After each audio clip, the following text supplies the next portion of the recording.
In the WCBS Eye on Politics, insider trading by members of Congress. Perfectly legal right now. It was exposed by 60 Minutes.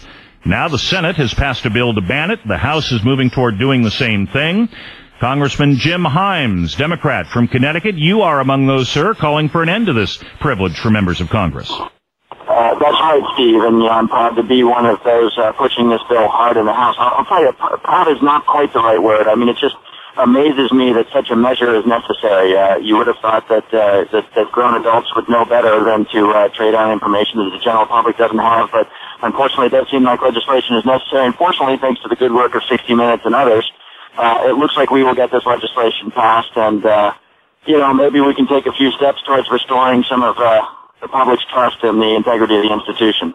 Tell us, sir, how rampant has this practice been in Congress?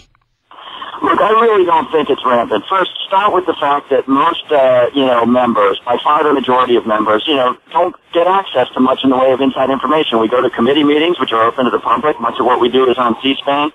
Now, the leadership of both parties, they'll decide when certain bills come to the floor that can have an impact on industries, that sort of thing. So, you're run-of-the-mill member, I think, certainly speaking for myself, very rarely gets access to inside information, but the leadership does, and, there have been some high-profile cases and questions asked, so, regardless, whether it happens a lot or a little, it shouldn't happen at all, so we're hopeful this gets signed into law soon.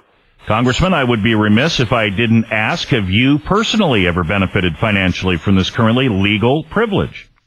I have not. In fact, I've always been very aggressive on the other side of things. The day I was appointed to the Financial Services Committee on which I served, I had been in the financial services industry, and that day I disposed of all of my remaining stock positions in the financial services industry, which is not required, but again, to me it's sort of a no-brainer. You shouldn't be participating in legislation where that legislation could have an effect on your holdings. So no, on the contrary, neither have I ever done insider trading, and I've tried to sort of be an example on being very, very aggressive around just making sure that we're not only clean, but look clean.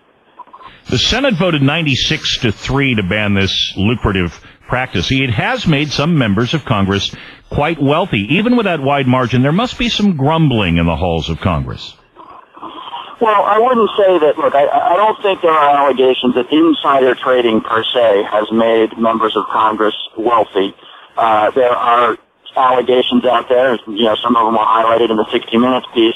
The fact is that senators definitely, and even members of Congress, tend to be considerably more affluent than the average American. A lot of them come out of, businesses that they started or worked in law firms or what have you. So I'm not sure necessarily that that's an indication of any insider trading. I'll tell you, it's off topic, but what I would worry more about is that an awful lot of my colleagues leave Capitol Hill and the proverbial revolving door, find themselves then making quite a bit of money lobbying the institution in which they serve. And that's something that is also worthy of scrutiny. Could I be a contrarian for a moment and play the devil's advocate? People say you work hard to become a member of Congress. It's a respected position. Why shouldn't you get a perk or a privilege here and there?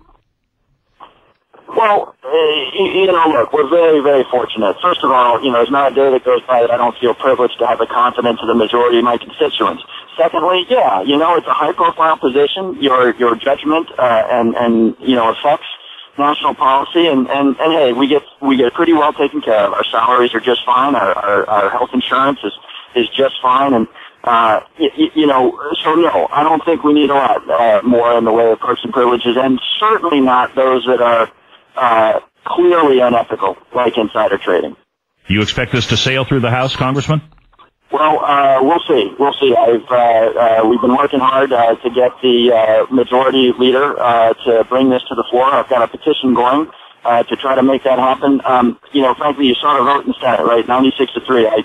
When I have a moment, I'm going to try to figure out exactly what the argument the three who voted against it are employing to explain themselves. But this is a hard train to stand in front of. So yes, I'm optimistic it comes to the floor. It's called the Stock Act, Stop Trading on Congressional Knowledge. Congressman Jim Himes, Democrat from Connecticut. Congressman, thank you.